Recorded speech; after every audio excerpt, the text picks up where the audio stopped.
Welcome back to my YouTube channel Prepwait. So आज हम करेंगे क्लास 10th मैथ्स की एक्सरसाइज 2.2। ओके, सो करते हैं। फर्स्ट क्वेश्चन क्या है? Answer the following and justify. First part है, can x square minus 1 be the quotient on division of this by a polynomial of degree 5। So we have dividend की degree क्या है हमारे पास? 6 है। डिवाइज़र की degree क्या है? 5 है। और वो बोल रहे कि क्या कोशिएंट की डिग्री 2 हो सकती है, येस और no. Okay, so we know dividend equals to divisor into quotient plus remainder. तो अब हमारे पास डिग्री 5 का डिवाइज़र है। सो डिवाइज़र क्या हो जाएगा? ए एक्स की पावर 5 प्लस बी एक्स की power 4 plus C x 3 plus D x 2 plus E x plus F. तो ये कुछ पावर 5 हो जाएगी। अगर इसको मैं कोशिएंट की डिग्री क्या है? 2 है, इसको मैं इससे मल्टीप्लाई करूँ तो what I will got is I will got a x 7 as my first term. So the dividend ये डिग्री मेरे पास क्या आ रही है? 7 आ रही है। But according to question our dividend has a degree of 6, so this is not possible. No, so x square minus 1 cannot be the quotient on division of this by a polynomial of degree 5, क्योंकि अगर वो quotient होता तो dividend की degree क्या होती? 7, but dividend की degree 6 है, so it can't be. Okay, so moving on to the next question. इसकी जस्टिफिकेशन हमने यहाँ पे दे दी। What will be the quotient and remainder be on the division of A x square plus B x. अब देखो हमारे पास, सो हमारा डिविडेंड क्या है? Dividend is A x square plus B x plus C. और डिविडेंड की degree क्या है? 2। डिग्री क्या है? 2। Degree means highest power. और हमारा डिवाइजर क्या है?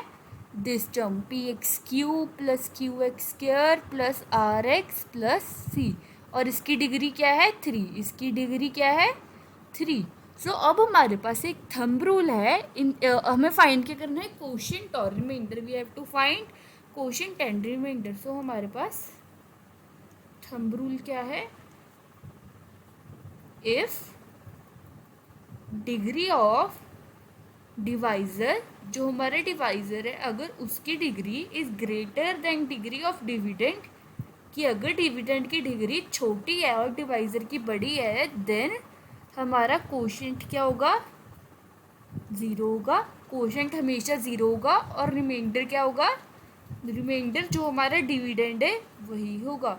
तो ये एक थंब रूल है जो कि आपको याद रखना पड़ेगा कि अगर हमारे डिवाइजर की डिग्री डिविडेंड से बड़ी है तो हमारा कोशिएंट क्या होगा? 0। और रिमाइंडर क्या होगा? Dividend itself, which in this case is A x square plus B x plus c. Okay, now अब हम चलते हैं नेक्स्ट क्वेश्चन की तरफ। नेक्स्ट क्वेश्चन हमें क्या बोल रहा है? If on division of a polynomial px by a polynomial gx the quotient is 0, what is the relation between px and gx? अगर हम px को gx से डिवाइड करते हैं, दैट इज डिविडेंड हमारे पास क्या है? px और डिवाइजर क्या है? gx। ओके, तो हमें बताना है। और हमारा कोशिएंट क्या है? 0 है। कोशिएंट क्या है? 0 है। तो हम अब हमें पता है dividend equals to divisor into quotient plus remainder. हमारा डिविडेंड क्या है? P x. इसको किससे डिवाइड कर रहे हैं? जी एक्स से। और हमारा कोशिएंट क्या है? 0। ओके, सो समथिंग रिमाइंडर होगा। So what will be the relation between the degrees of P x and g x? अब देखो, अगर कोई भी polynomial of even of 10 degree, 100 degree, 1000 degree, अगर मैं उसको 0 से मल्टीप्लाई करूँगी तो it will come out to be 0। It will always come out to be 0। तो इसकी हाईएस्ट डिग्री क्या होगी? That is 0, that is 1। कोई मतलब इसकी डिग्री हो गई नहीं, it will be a constant term. So degree of P x will always be greater than degree of G x. So ये होगा हमारा थर्ड की justification. Now coming on to the fourth one, if on division of a non-zero polynomial px by a polynomial gx, non-zero है, the remainder is 0, remainder 0 है, तो अब हमें फिर से रिलेशन बताना है। we know dividend equals to divisor into some quotient q plus remainder 0। अब अगर उन्होंने बोला कि कोशिएंट 0 नहीं है, कोशिएंट 0 नहीं है, सो क्या होगा, अगर हमारा रिमाइंडर 0 आ रहा है तो हमेशा क्या होगा कि जो डिग्री ऑफ gx है वो डिग्री ऑफ px से बड़ी होगी. Degree of gx will be equal two degree of px. Okay, क्योंकि हमारा रिमाइंडर 0 है तो जो भी क्वेश्चन होगा हम उससे अगर gx को मल्टीप्लाई करेंगे so it will be a greater number. Now moving on to the next.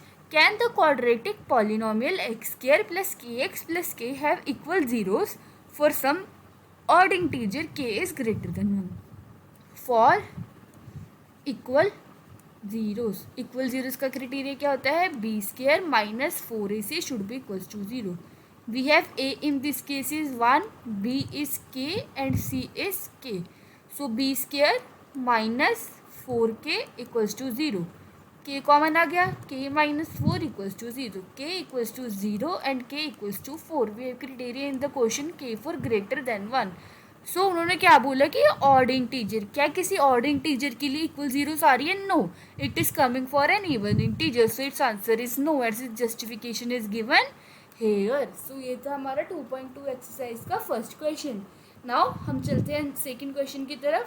What we have in the second question is we have to state the true or false. Okay, so if the zeros of the quadratic polynomial x square plus ax plus ax square plus bx plus c are both positive, then a, b and c all have the same sign. अगर उन्होंने बोला कि हमारे दोनों zeros positive है, अगर हमारे पास दो जीरोस है alpha and beta, they both are positive. We know that alpha plus beta is minus b upon a in the equation ax square plus bx plus c. क्या a, b और c का same sign आ रहा है? No, this is false.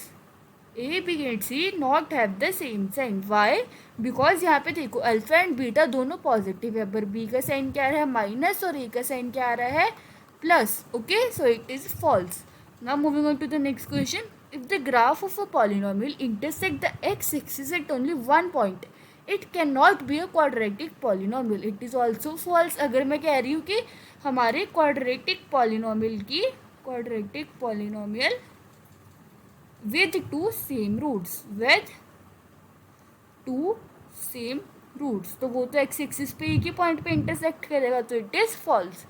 If the graph of a polynomial intersect the x-axis at only 2 points, it need not to be a quadratic polynomial. कि अगर कोई polynomial का graph x axis पे 2 points पे touch करता है, then it's need not to be, कि वो ज़रूरी नहीं है वो क्वाड्रेटिक पॉलिनोमियल होगा. True. Why? Because these two can be real roots and there is a one root which may be imaginary, जो हम ग्राफ पे शो नहीं कर सकते. सो अगर कोई ग्राफ दो टाइम्स एक्स एक्सिस पर टच कर रहा है तो we are not sure that it will always be quadratic polynomial. वो क्यूबिक भी हो सकता है, वो क्वाड्रेटिक से बड़ी डिग्री का भी हो सकता है. Okay, now moving on to the next. If two zeros of a cubic polynomial are zero, then it does not have linear and constant terms. अगर हमारे क्यूबिक पॉलिनोमियल की दो जीरोस है, दैट इज अगर हमारे पास 3 जीरोस है alpha beta gamma, उसमें से अल्फा और बीटा क्या है? 0 है, तो ना ही उसमें लीनियर टर्म होगी और ना ही उसमें कांस्टेंट टर्म होगी. तुम्हें बताना है. तो मैं पॉलिनोमियल कंसिडर कर लेती हूँ. पॉलिनोमियल क्या है मेरे पास? ax cube plus bx square plus cx plus d. तो alpha plus beta plus gamma क्या होगा? Minus B upon A. Alpha और बीटा क्या है? 0. So gamma is minus B upon A. Alpha beta plus beta gamma plus gamma alpha is C upon A. इन ये alpha 0 है, beta भी 0 है, बीटा 0 है, ये भी 0 हो जाएगा, अल्फ़ा 0 ये भी 0 हो जाएगा. तो this whole terms came out to be 0. C came out to be 0. Okay, now यहाँ से सी 0 आ गया. दैट इज कि जो हमारे लीनियर टर्म है, मतलब जो x की पावर 1 लीनियर है, जो लीनियर टर्म है इट इज़ 0. सो देखो यहाँ से तो इन्होंने बोला कि वो तो 0 हो ही नहीं सकती. सो ये क्या हो गया? फॉल्स. Linear term is 0. तुम कांस्टेंट टर्म को भी चेक कर लेते हैं. कांस्टेंट टर्म के लिए हमारे पास क्या है? Alpha beta gamma is D upon A.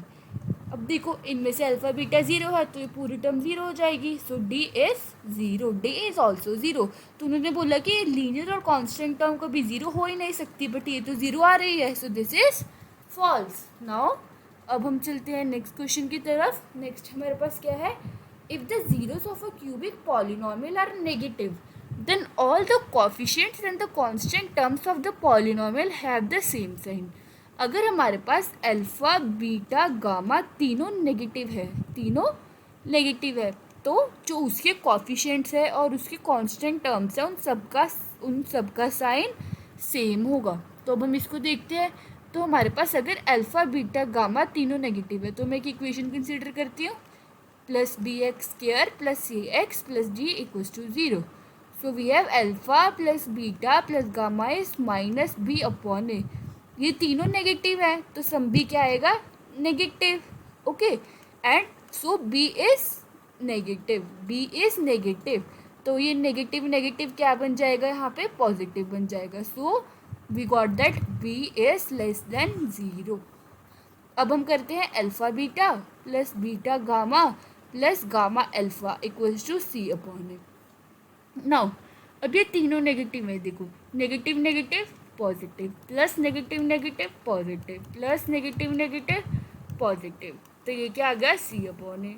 अब देखो यहाँ पे क्या है, ये तीनों पॉजिटिव है, तीनों का सम ऑफ प्रोडक्ट पॉजिटिव है और ये भी पॉजिटिव है।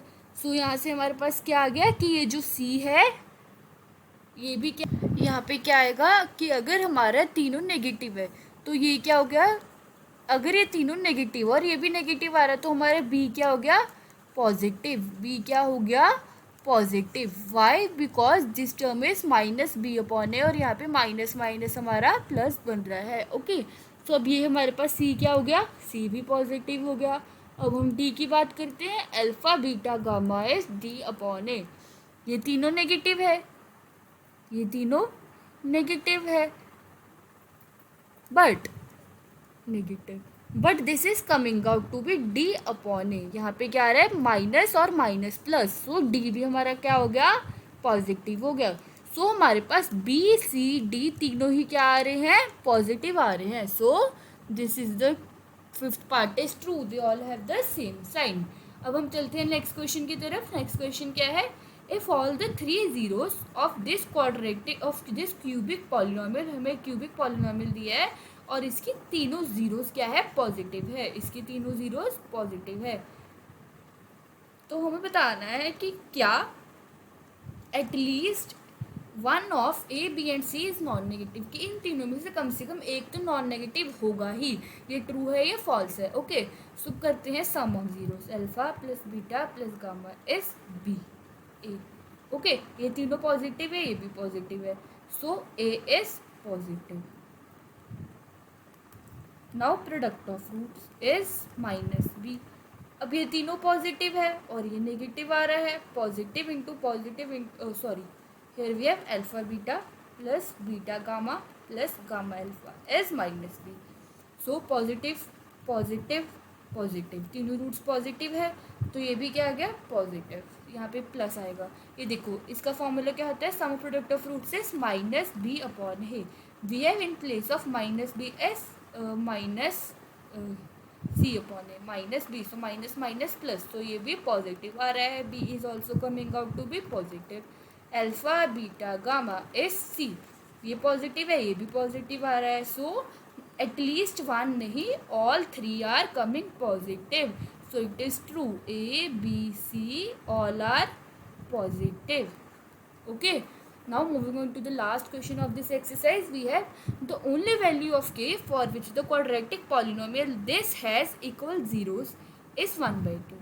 So equal zeros के लिए b square minus 4ac should be equals to 0. We have a is as k, b as 1, c as k. So b square minus 4k square equals to 0. So 4k square comes out to be 1. So x come out to be plus minus 1/2. So there are two values, 1/2 and minus 1/2. So इन्होंने क्या बोला, only value of k सिर्फ a की value है जो कि 1/2 है। No, this is false, there are two values that is 1/2 and minus 1/2। Okay, so ये थे कुछ questions exercise 2.2 NCERT exemplar class 10th के। होप सो आपको समझ आया होगा। Thank you.